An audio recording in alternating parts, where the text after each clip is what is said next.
घबराइए मत, इसमें मधुमक्खियों का कोई दोष नहीं है, बल्कि ये तो डर्मेटोलॉजिस्ट नाम के आर्टिस्ट का कमाल है। चलिए अब जरा इसे देखिए, ये है डिजाइनर कपड़े, वहीं दूसरी तरफ ये है designer body, specially designed by a team of plastic surgeons. अब ये है 50 साल की शिल्पा शेट्टी और ये है 20 साल की शिल्पा, ये है 39 साल की मौनी रॉय और ये है 19 साल की मौनी, ये है 39 साल की श्रुति हसन और ये है 23 साल की श्रुति। वही दिशा पटानी जो अब कुछ ऐसी दिखती हैं, वो पहले कुछ ऐसी दिखती थी। अब अगर आप ये सोच रहे हैं कि मॉडल्स और एक्ट्रेसेस का तो प्रोफेशन ही ऐसा है जिसमें अच्छा और जवान दिखना तो एक मैंडेटरी बात है, तो मैं आपको बता दूं कि ये सब सिर्फ एक्टर्स और मॉडल्स तक सीमित नहीं है, बल्कि स्पोर्ट्स पर्सन भी इस अच्छा दिखने की दौड़ में शामिल हो चुके हैं। एग्जाम्पल के तौर पर आप विराट कोहली की ये फोटो देखिए और अब इसे उनकी करंट फोटो से कंपेयर कीजिए, आपको फर्क खुद ब खुद नजर आ जाएगा। नोज की शेप से लेकर फाइन लाइंस तक एजिंग का कोई साइन नजर नहीं आ रहा। अब अगर आप में से कुछ लोगों को इसमें कैमरे की क्वालिटी का योगदान नजर आ रहा है तो कोई बात नहीं, हम एक और एग्जाम्पल ले लेते हैं। अब ये है top football player Cristiano Ronaldo और इनकी इमेजेस को देखकर ये साफ साफ नजर आ रहा है कि इन्होंने 40 की उम्र में भी इतना यंग दिखने के लिए प्लास्टिक सर्जरी के साथ साथ और भी स्किन ट्रीटमेंट्स का सहारा लिया है। अब जरा इस फोटो को देखिए और अंदाजा लगाइए कि चाइना की इस एक्ट्रेस की एज क्या होगी। तो क्या लगता है आप लोगों को, 20, 30, 40 या 50?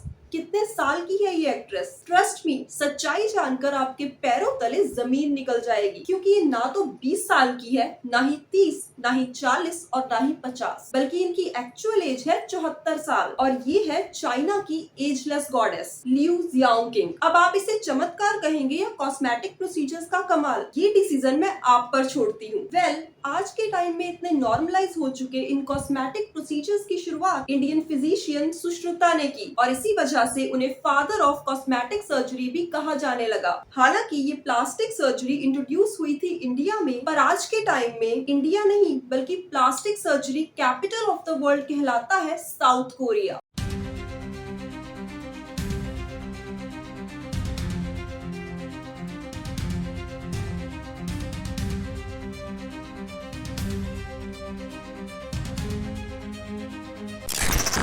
और साउथ कोरिया में ये कॉस्मेटिक प्रोसीजर्स इतने नॉर्मलाइज हो चुके हैं कि हर 5 में से एक लड़की ब्यूटी स्टैंडर्ड्स को मेंटेन करने के लिए इन कॉस्मेटिक प्रोसीजर्स का सहारा लेती है और इसमें सबसे ज्यादा कॉमन है डबल आईलिड सर्जरी। अब इस सर्जरी में अपर आईलिड के ऊपर एक क्रीज क्रिएट की जाती है जिससे आईज अपने नॉर्मल साइज से थोड़ी बड़ी नजर आती है या यूं कहूं कि ज्यादा अट्रैक्टिव लगती है। इसके अलावा नोज जॉब करवाना भी साउथ कोरिया में काफी कॉमन है। अब जैसे इंडियंस में हमेशा से ही क्रेज रहा है फेयर स्किन का, वैसे ही कोरियंस ऑब्सेस्ड है ग्लास स्किन से। चलिए अब इन कॉस्मेटिक प्रोसीजर्स के बारे में थोड़ा और डीपली जानते हैं। बेसिकली कॉस्मेटिक प्रोसीजर्स दो तरह के होते हैं, एक होते हैं सर्जिकल और दूसरे होते हैं नॉन सर्जिकल। अब सर्जिकल प्रोसीजर्स में नंबर 1 पर आती है राइनोप्लास्टी, जिसमें सर्जन्स नोज की बोन और कार्टिलेज को रीशेप करके उसे एक नया और एनहांस्ड लुक देने की कोशिश करते हैं। और सेकंड नंबर पर आती है बकल फैट रिमूवल सर्जरी, जिसमें पेशेंट के चीक एरिया से बकल फैट को रिमूव किया जाता है ताकि फेस की फुलनेस को रिड्यूस किया जा सके और फेस ज्यादा स्कल्प्टेड और स्लिमर दिख सके। वहीं एब्डोमिनोप्लास्टी का यूज पेट की मसल्स को टाइट करने और टमी से एक्सेस फैट को रिमूव करने के लिए किया जाता है। फिर आता है ब्रेस्ट ऑगमेंटेशन और इस सर्जरी का यूज ब्रेस्ट के साइज के साथ साथ उसकी शेप को एनहांस करने के लिए किया जाता है। इसके अलावा थाई लिफ्ट, चीक,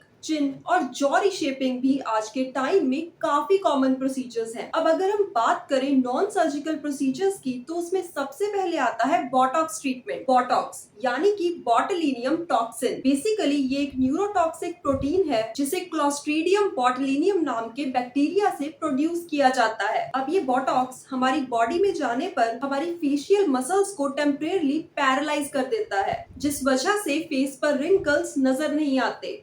वही दूसरा मोस्ट कॉमन प्रोसीजर है डर्मा फिलर्स। अब जहाँ ये फिलर्स फेस में वॉल्यूम ऐड करने के साथ साथ रिंकल्स और फाइन लाइंस को तो स्मूथ करते ही हैं, वही अंडर आई एरिया को रिज्यूविनेट करने का काम भी करते हैं। अब जरा इसे देखिए, ये है शाहरुख खान का घर, ये है अमिताभ बच्चन का घर, ये है सलमान खान का घर। इसके अलावा इनके पास करोड़ों के फ्लैट्स और महंगी गाड़ियां भी हैं, लेकिन इनके पास इन सभी चीजों से बड़ा भी एक एसेट है और वो एसेट है इनकी फेस वैल्यू। देखिए, बॉलीवुड में न्यू कमर्स हो या पुराने खिलाड़ी, हर कोई अपनी पोजीशन मेंटेन करना चाहता है। जहां न्यू कमर्स सबसे अलग दिखने और सबकी नजर में आने के लिए प्लास्टिक सर्जरी करवाते हैं, वहीं पुराने खिलाड़ी कॉस्मेटिक सर्जरी का सहारा लेकर लगे हैं अपने सबसे बड़े दुश्मन को हराने में, और ये दुश्मन है बुढ़ापा। अब कौन नहीं चाहता हमेशा मूवीज में लीड रोल में रहना, पर यहाँ सवाल आता है कि क्या हमेशा मूवीज में लीड रोल में रहना जरूरी है? तो इसका जवाब है हाँ, क्योंकि करियर बनाना हो या बचाना हो, दोनों के लिए ही लीड रोल में रहना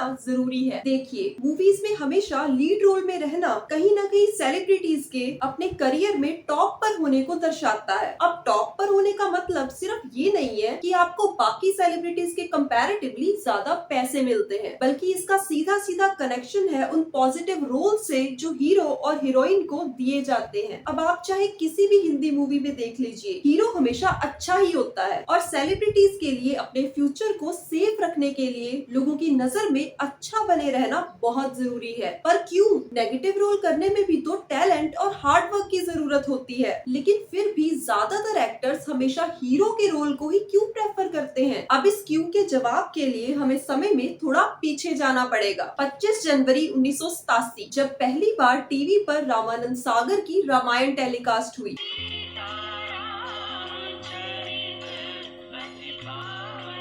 उस टाइम लोगों को एक्टर अरुण गोविल का राम का कैरेक्टर निभाना इतना पसंद आया कि एक बार शूटिंग के दौरान सेट पर भगवान को ढूंढते हुए आई एक महिला ने अपने बीमार बच्चे को एक्टर के पैरों में रख दिया और अरुण गोविल से उसे ठीक करने की विनती करने लगी। और जब एक्टर ने उसे बच्चे को डॉक्टर के पास ले जाने के लिए कहा, तब उस लेडी ने एक्टर का हाथ अपने बच्चे के सर पर रख दिया, जैसे कि इस सब से वो ठीक हो जाएगा। अब जहाँ ये इंसिडेंट लोगों के भगवान राम पर अटूट विश्वास को दर्शाता है, वहीं सिर्फ एक रोल से एक्टर की समाज में बन चुकी भगवान राम जैसी छवि को भी दिखाता है। अब समझे कि क्यों ये एक्टर्स हमेशा अच्छे रोल ही करना चाहते हैं, क्योंकि अच्छे रोल करने से ऑटोमेटिकली ही उस पर्टिकुलर एक्टर की इमेज लोगों की नजर में अच्छी बन जाती है और लोग उसे सच में अच्छा मानने लगते हैं, साथ ही उस पर आसानी से विश्वास कर लेते हैं, और फाइनली इसी विश्वास का इस्तेमाल करके ये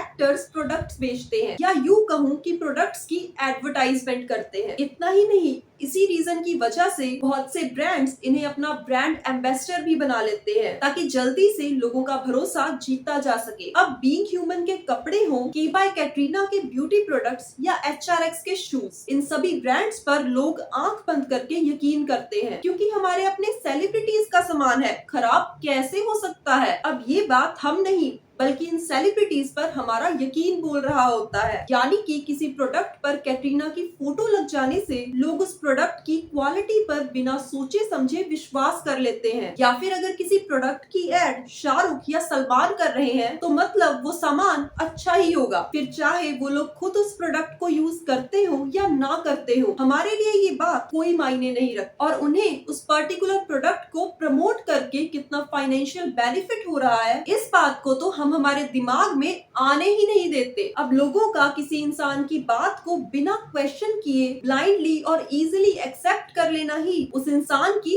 फेस वैल्यू कहलाती है। अब सेलिब्रिटीज चाहे बॉलीवुड के हो या हॉलीवुड के, कि जितना मर्जी हेल्दी डाइट को प्रमोट कर ले, पर सच्चाई तो ये है कि आज तक इन्हीं स्किन ट्रीटमेंट्स और कॉस्मेटिक सर्जरी की बदौलत ही ये अपने प्रोफेशन में टिके हुए हैं। साथ ही इनका 40 की उम्र में भी जवान दिखना एक अनरियलिस्टिक ब्यूटी स्टैंडर्ड को नॉर्मलाइज करता है, जिसे नेचुरली अचीव कर पाना ऑलमोस्ट इम्पॉसिबल है। और यही फेक ब्यूटी स्टैंडर्ड्स आम लोगों में इनसिक्योरिटी को जन्म देते हैं, और यही इनसिक्योरिटी नींव रखती है एक $1 बिलियन इंडस्ट्री की।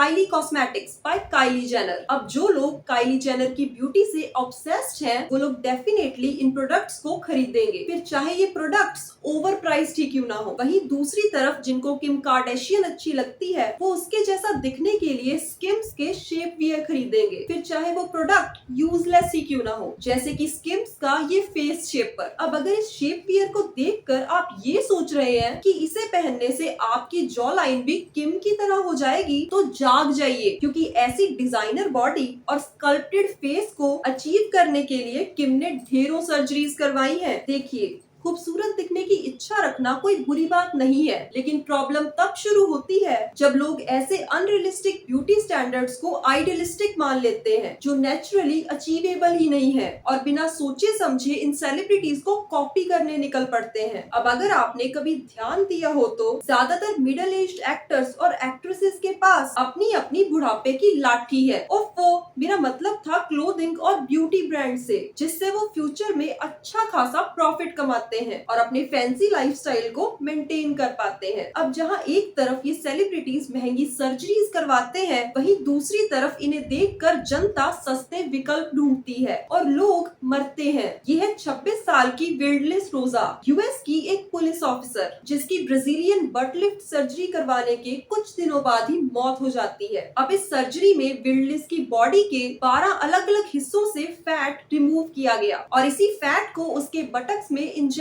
किया जाता है। लेकिन सर्जरी के कुछ दिनों बाद ही विल्डलेस की बॉडी में ब्लड क्लॉट्स की फॉर्मेशन होने की वजह से उसकी मौत हो गई। अब इस प्रोसीजर के लिए रोजा ने $7,495 यानी कि करीबन 6,50,000 रुपए का भारी भरकम खर्चा किया था। वहीं दूसरी तरफ यह 31 साल की इन्फ्लुएंसर एना बारबरा, जो स्पेशली एक कॉस्मेटिक प्रोसीजर के लिए इस्तांबुल जाती है। साथ ही एना की ये cosmetic surgery free of cost होने वाली थी, क्योंकि सर्जरी के रिटर्न में वो हॉस्पिटल को प्रमोट करने वाली थी। वहीं वो ये कॉस्मेटिक प्रोसीजर सिर्फ इसलिए नहीं करवा रही थी कि उसके पैसे बचने वाले थे, बल्कि इसलिए भी करवा रही थी क्योंकि वो अपने एस्थेटिक स्टैंडर्ड्स को इम्प्रूव करना चाहती थी। पर unfortunately nose job, breast augmentation और फैट रिमूवल सर्जरीज करवाने के कुछ टाइम बाद ही अचानक से उसकी हार्ट बीट स्लो होने लगी और कार्डियक अरेस्ट की वजह से एना ने दम तोड़ दिया। अब जो डॉक्टर सर्जरी से पहले एना के हस्बैंड को एश्योर करवा रहे थे कि ये प्रोसीजर बिल्कुल सेफ है और चिंता करने की कोई बात नहीं है, एना के एक्सपायर